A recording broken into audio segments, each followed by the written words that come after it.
Saludos, bendiciones, una entrega más de la palabra de Dios. Estamos presentando algunos estudios con la idea de ayudar a aquellos que andan buscando respuesta de algunas situaciones en la Biblia, ya que vemos tantas opiniones diferentes, pero siempre decimos que la Biblia es su propio intérprete y es la que tiene la razón. Dios siempre es el que tiene la razón y esta es su palabra viva. Hay personas que dicen que Jesús no es Dios y que no debe ser adorado. Ya hablamos de la divinidad de Jesús en un capítulo anterior. Ahora queremos hablar de la adoración al Señor. ¿Qué dice la Biblia sobre si es o no merecedor de adoración? Vamos a verlo. En la Biblia Cristo es adorado no como un Dios, sino como Dios por todo lo que hemos visto y escuchado a través de las Escrituras. No es de extrañar que la reverencia, la adoración y la gloria que los primeros cristianos dirigían a Jesús fueran ¿a quién? Al mismo Dios, no solo a un Dios. Vamos a ver qué dice la Escritura. Él es adorado. En el pensamiento del Antiguo Testamento, la idea de adorar a un Dios, a un ser que no fuera Dios, resultaba sencillamente abominable. El mandato divino establecía que solo se podía adorar a Yahvé, según Deuteronomio capítulo 6, versos 13, 10 y 20. Así se lo repitió Jesús a Satán cuando éste le pidió que le adorara en Lucas capítulo 4, verso 8. La palabra utilizada en este texto para indicar la adoración es el verbo proskineo. Como era de esperar, la Watchtower lo ha traducido proskineo por adorar cuando se refiere al Padre, ¿no? Lucas 4, verso 8, pero cuando iba referido a Cristo, lo ha vertido rendir homenaje para ocultar el hecho de que éste fue adorado por los primeros cristianos. Así Mateo 28, 17 dice, y viéndole le adoraron. Proskinesan es la palabra correcta. Es por eso que tenemos nosotros que tener cuidado cuando vamos a las redes sociales, cuando vamos a algún lugar o escuchamos a alguien dando información distorsionada de las Escrituras.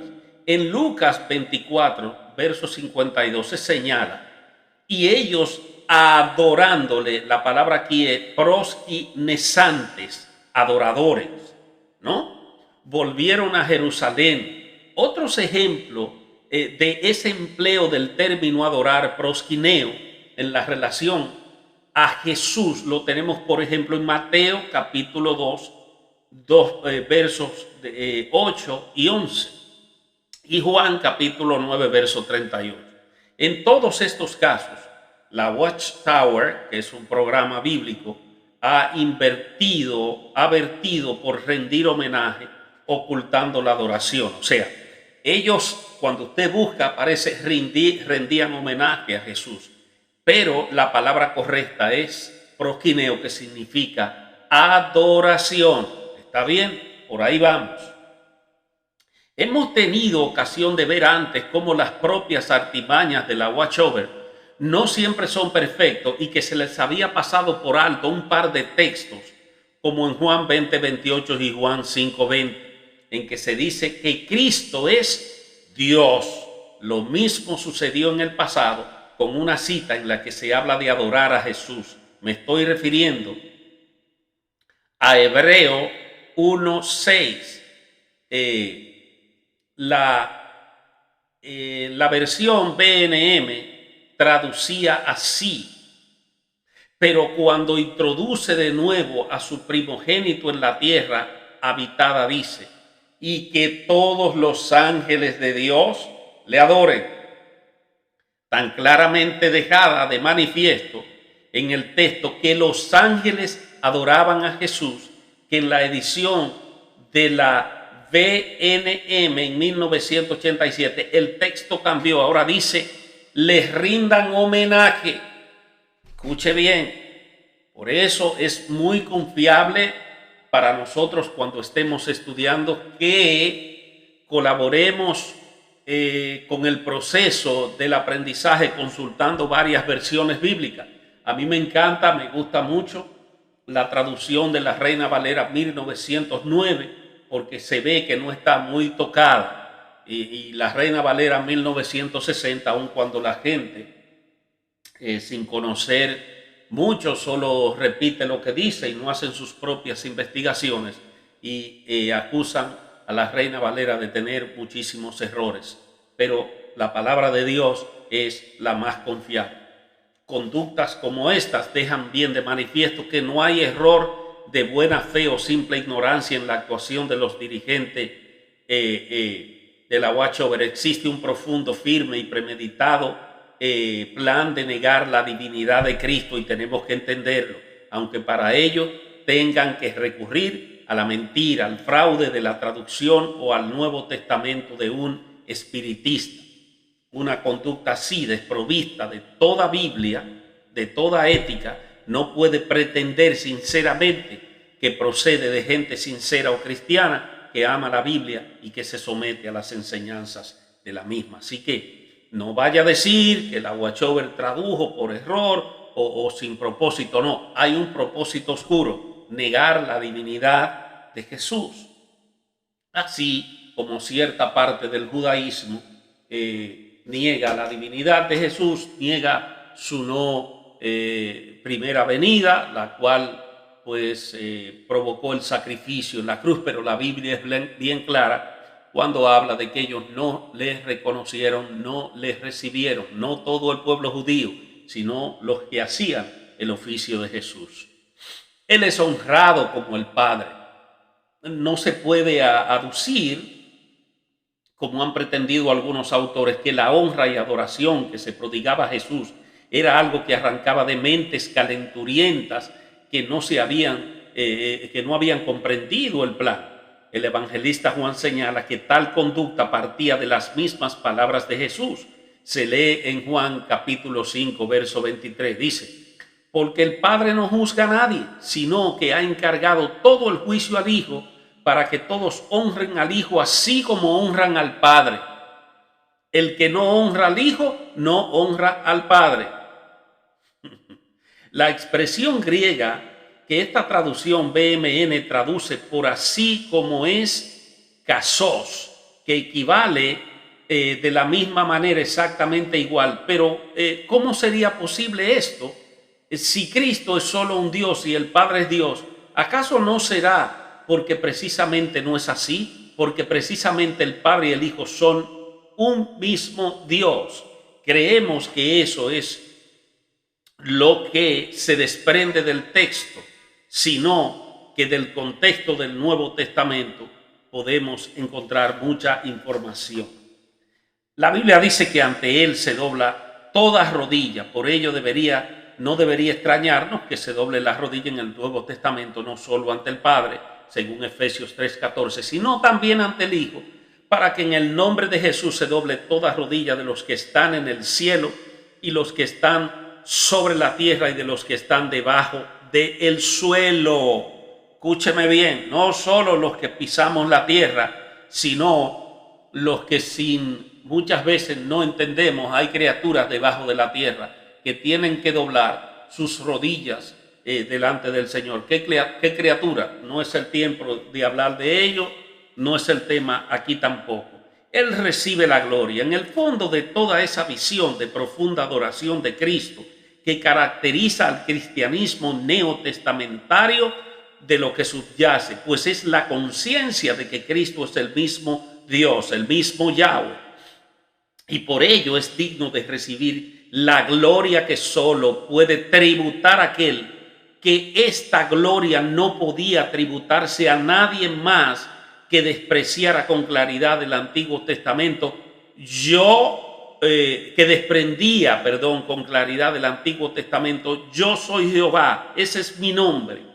Y a ningún otro daré yo mi propia gloria, ni mi alabanza o a imágenes esculpidas. Isaías 42:8. A ningún otro daré mi propia gloria.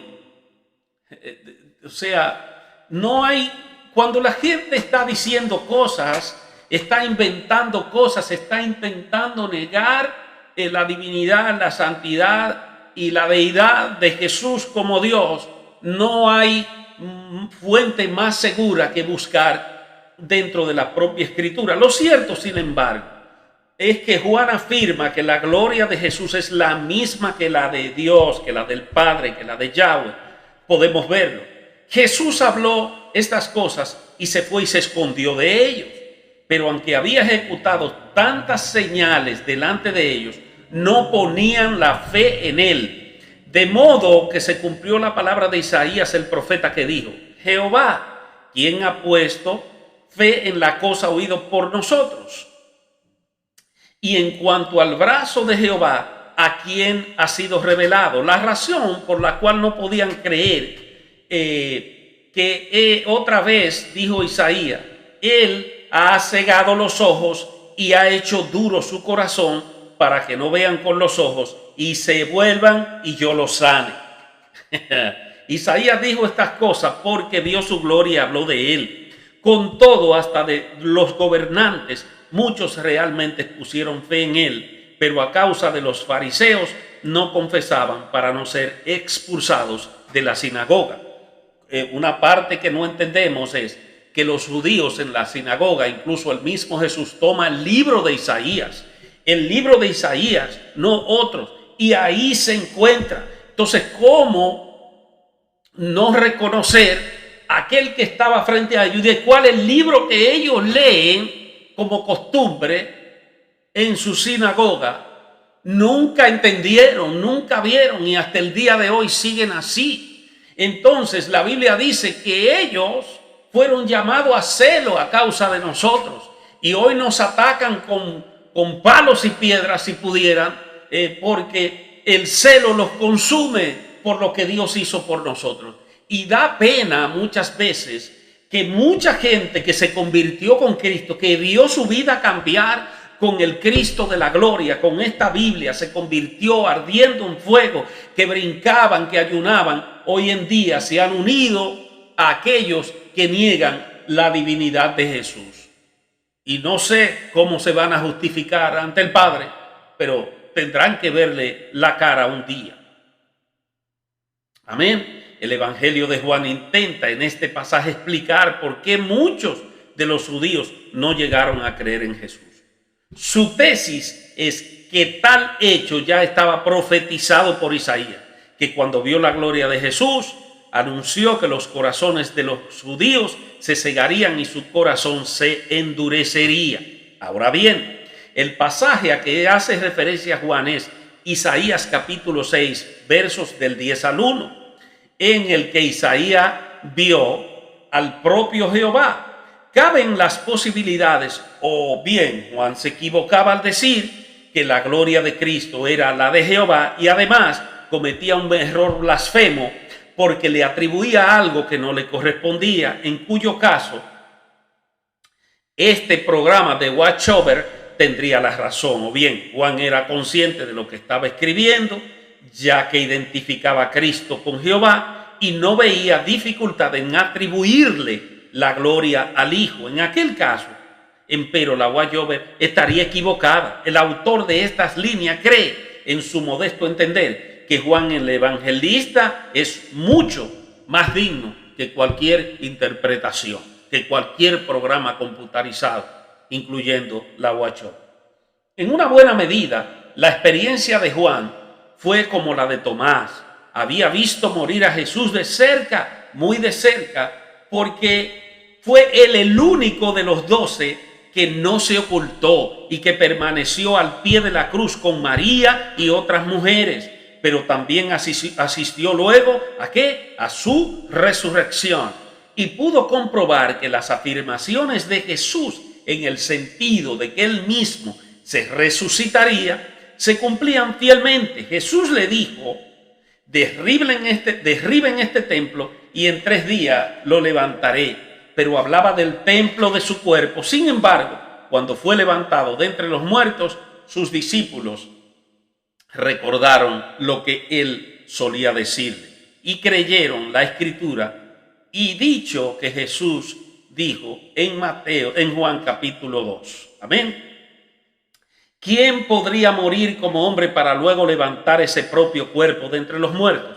¿Acaso un Dios creado, un arcángel, un mini Dios o solo el propio Dios creador de la vida? Citemos finalmente un pasaje más que en la Watchtower ha pretendido privar a Cristo de su gloria.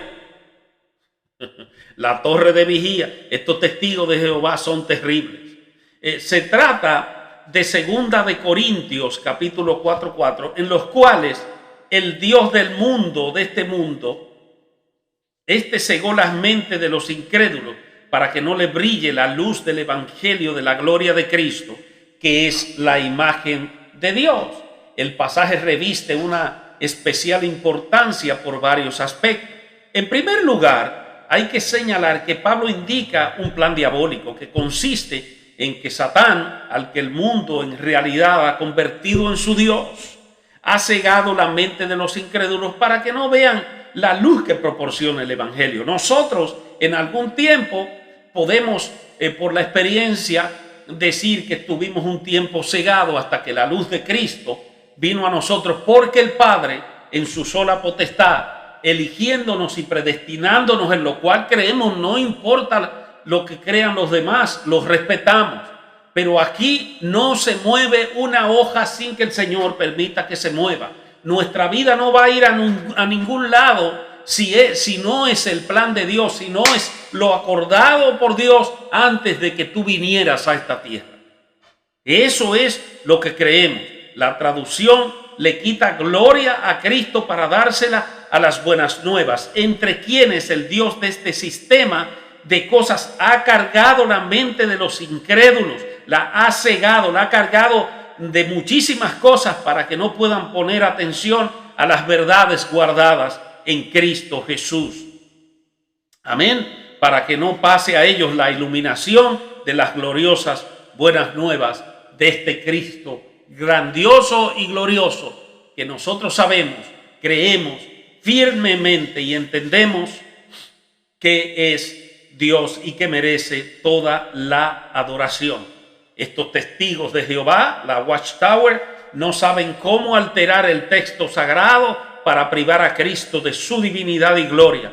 Tarea que Pablo en este pasaje atribuye ¿a quién? Al mismo Satán. En segundo lugar, este pasaje reviste relevancia porque es utilizado por ellos para probar que Cristo es un Dios, no que Dios, sino hay muchos dioses y Cristo es uno de ellos, pero no es el verdadero Dios según los testigos de Jehová, cosa que es aberrante y sabemos que se justifica por muchas formas. Por ejemplo, la Kabbalah, que es muy buena para aprender muchísimas cosas, pero es peligrosa porque se sale de todo lo que es el concepto del plan de Dios con los hombres, del plan de redención, del tiempo, ¿no?